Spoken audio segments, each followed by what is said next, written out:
بت پرستی ابو بکر نے کبھی نہیں کی، اور ابو بکر نے جاہلیت کے زمانے میں بھی کبھی شراب نہیں پی۔ جاہلیت کے زمانے میں جہاں شراب ایسی تھی جس طرح ہمارے یہاں چائے پی جاتی ہے، بالکل اس طرح سے چائے کی طرح سے، پانی کی طرح سے، مشروب کے طور پہ شراب عرب پیتے تھے۔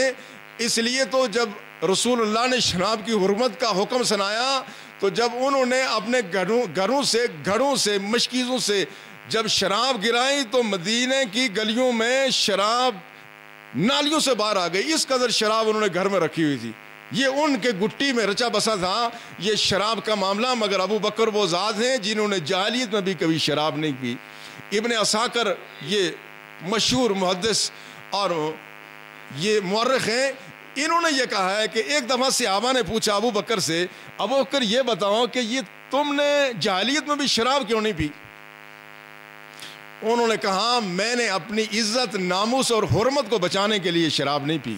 یعنی جو آدمی شراب پیتا ہے اس کی کوئی عزت نہیں رہتی، اس کی کوئی تعظیم و توقیر نہیں رہتی، اس لیے میں نے شراب نہیں پی۔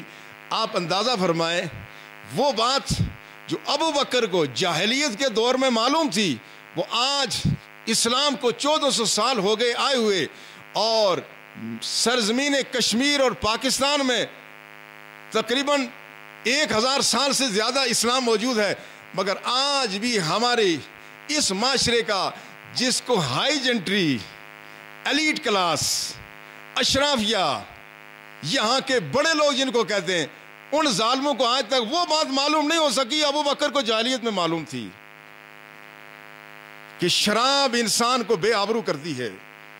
اور ہمارے جو گزشتہ چند سالوں کا عرصہ گزرا ہے اس میں ہمارے یہاں شراب بہت عام ہو گئی، شراب، جوا اور زنا، بدکاری کا یہاں کلچر ایسا ہوا، ہم سمجھتے ہیں اب شاید اس میں کوئی تبدیلی آئے گی۔ بڑا برا دور گزرا ہے پاکستان اور آزاد کشمیر میں، اس حوالے سے شراب نوشی اس ہائی جنٹری کی اخلاقیات کا ایک حصہ بن گئی۔ جو آدمی ان کے یہاں شراب نہ پیے وہ کیا جدید خیال اور سوچ کا مالک ہے؟ لہٰذا ان کے گھروں سے لے کر کے ان کی کمین گاؤں تک اور ان کے ہوٹلوں تک ہر جگہ شراب اور کباب کا ہمیشہ دور چلتا ہے۔ یہ الگ بات ہے کہ ہمیں پتہ نہیں ہوتا، کیونکہ ہماری وہاں تک رسائی نہیں ہے۔ جہاں ان کے اڈے ہیں وہاں تک قانون بھی بے بس ہو جاتا ہے، قانون کی گرفت بھی عام آدمی تک ہے، بڑے لوگ قانون کی گرفت سے باہر ہیں۔ اور بڑے بڑے ہوٹلوں میں جا کے دیکھیں منظر ہی بڑا عجیب لگتا ہے۔ مجھے وہ وقت یاد ہے، یہ سن 80 کی دہائی کی بات ہے، سن 90 کی ابتدائی سالوں کی بات، میں ایک دفعہ پی سی ہوٹل مری میں مجھے جانے کا اتفاق ہوا۔ ہمیں پی سی ہوٹل کا کیا پتا کہ یہ کیا چیز ہوتی ہے، ہم نے مسجدوں مدارس کے اسی چٹائیوں میں بیٹھ کے پڑھایا۔ تو میں شاہ ہمدان کانفرنس تھی، مجھے وہ ایک ایوارڈ شاہ ہمدان کے حوالے سے ملنا تھا، تو میں چیکا گلی سے پبلک ٹرانسپورٹ میں بیٹھا تو میں نے پوچھا پی سی ہوٹل کدھر ہے؟ ایک بڑے میاں بیٹھے ہوئے تھے، انہوں نے کہا مولانا صاحب خیر ہوئے تسم پی سی ہوٹل کے ہے، تسم پی سی ہوٹل کے ہے۔ میں نے یہ چیز بڑی محسوس کی، میں یہ سمجھا کہ شاید یہ میری وضع قطع سے یہ سمجھتا ہے یہ مولوی آدمی ہے، اس کی جیب میں پیسے نہیں ہوں گے تو یہ پی سی ہوٹل میں کیوں جا رہا ہے؟ وہاں تو وہ لوگ جاتے ہیں جن کی جیبیں پیسوں سے بھری ہوتی ہے نا۔ یہ چیز مجھے یہ محسوس ہوا کہ شاید اس لیے میں نے یہ نہیں پوچھا کہ یہ کیوں کہتے ہو، لیکن جب میں پی سی ہوٹل میں داخل ہوا اس وقت مجھے اس کی بات یاد آئی کہ یہ پی سی ہوٹل نہیں ہے، یہ پاک سرزمین پر گندگی کا ڈھیر ہے، یہ گندا ماحول اور معاشرہ جتنا میں نے پی سی میں دیکھا، نہ جانے اس سے جو اوپر والے سٹار کے ہوٹل ہیں ان کا کیا حال ہوگا۔ میں نے گندگی آلودگی ہر طرف دیکھی۔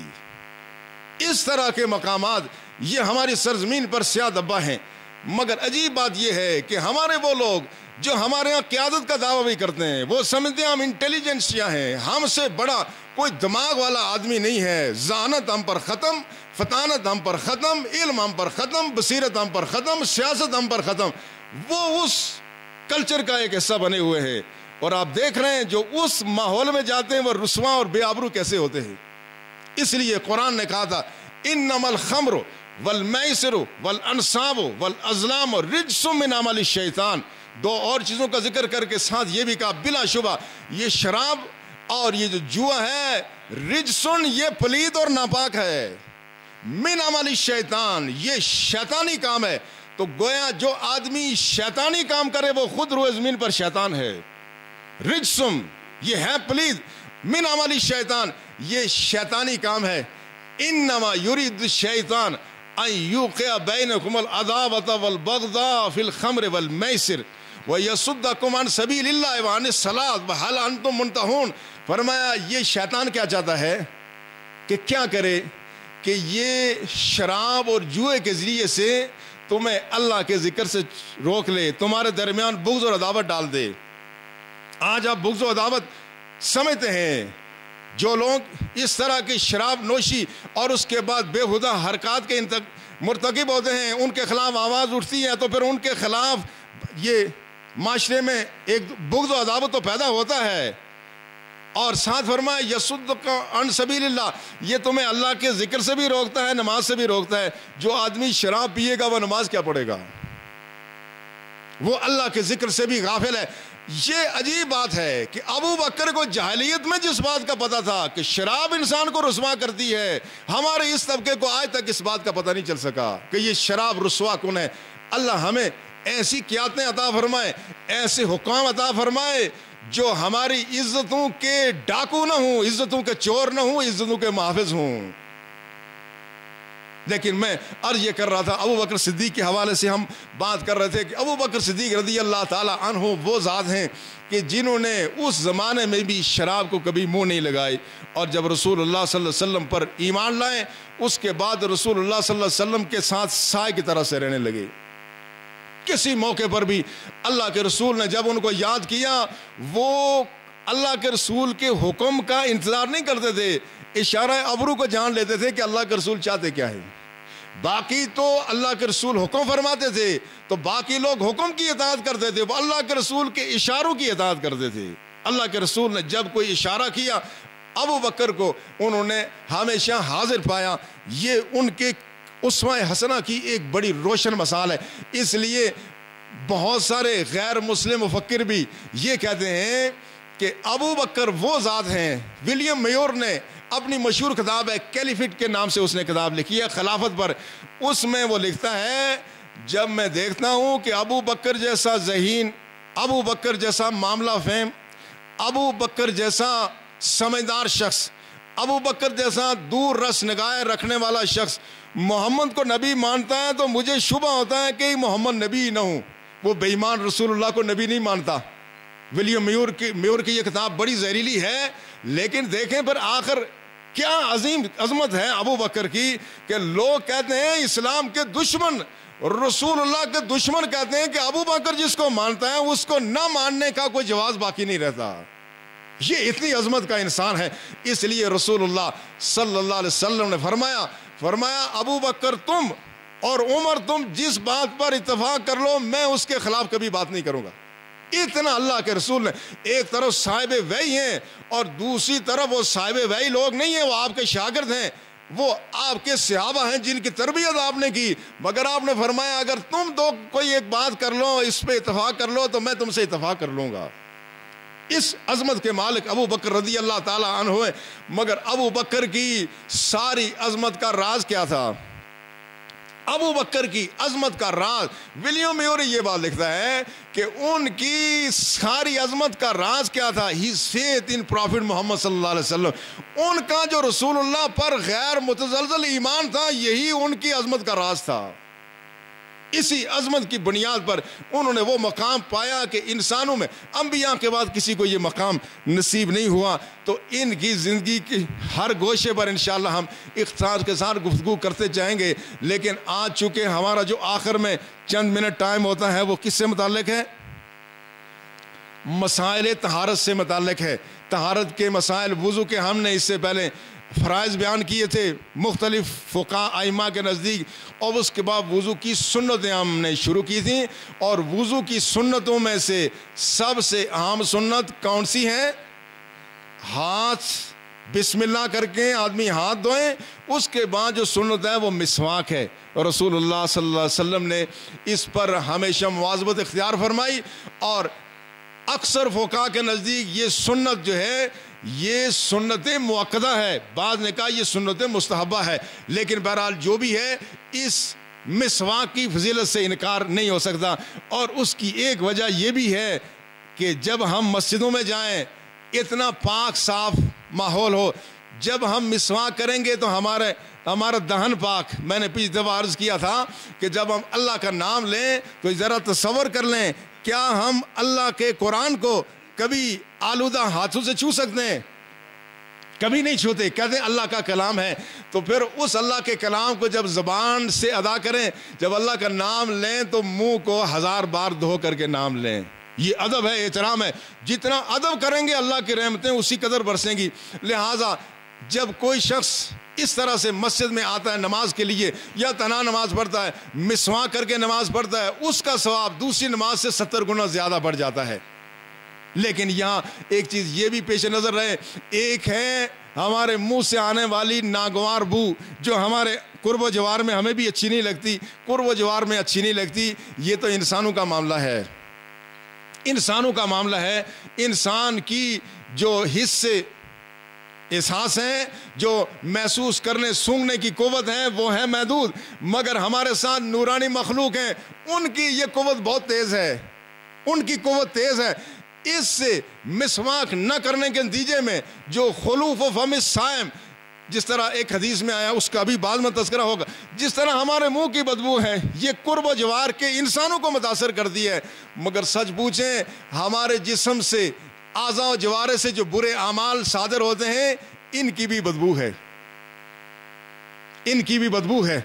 مسواک سے منہ صاف ہو سکتا ہے، لیکن مسواک سے ہمارے جسم کے انگ انگ سے جو گناہ میں ملوث ہے، اس سے نکلنے والی بدبو وہ انسان نہیں سمجھتے، مگر وہ فرشتے محسوس کرتے ہیں۔ اور رسول اللہ صلی اللہ علیہ وسلم نے فرمایا ان الرجل لا يكذب الكذب ويتباعد عنه الملك من نتن ريحه وفي روایت میلا من نتن ريحه۔ فرمایا رسول اکرم صلی اللہ علیہ وسلم نے، صادق المصدوق نے، آپ نے فرمایا جب کوئی شخص جھوٹ بولتا ہے اس کے جسم سے ایسی بدبو نکلتی ہے کہ رحمت کے فرشتے اس سے دور ہو جاتے ہیں، اور دوسری روایت یہ ہے کہ رحمت کے فرشتے 1 میل اس سے دور بھاگ جاتے ہیں، 1 میل دور بھاگ جاتے ہیں۔ ان کی وہ حس ہم سے بہت زیادہ تیز ہے۔ کوشش یہ کی جائے کہ ہمارے جسم سے ایسے اعمال سرزد نہ ہوں کہ فرشتے ہم سے بھاگیں اور شیاطین ہم پر غالب ہو جائیں۔ اور اس لیے وہ جو لوگ جن کا بھی میں نے تذکرہ کیا وہ ایسے لوگ ہیں کہ ان کے چاروں طرف شیاطین ہی ہوتے ہیں، وہ چاروں طرف شیاطین کے نرغے میں ہیں، اس لیے ان پر رحمت کے فرشتے نازل ہی نہیں ہو سکتے۔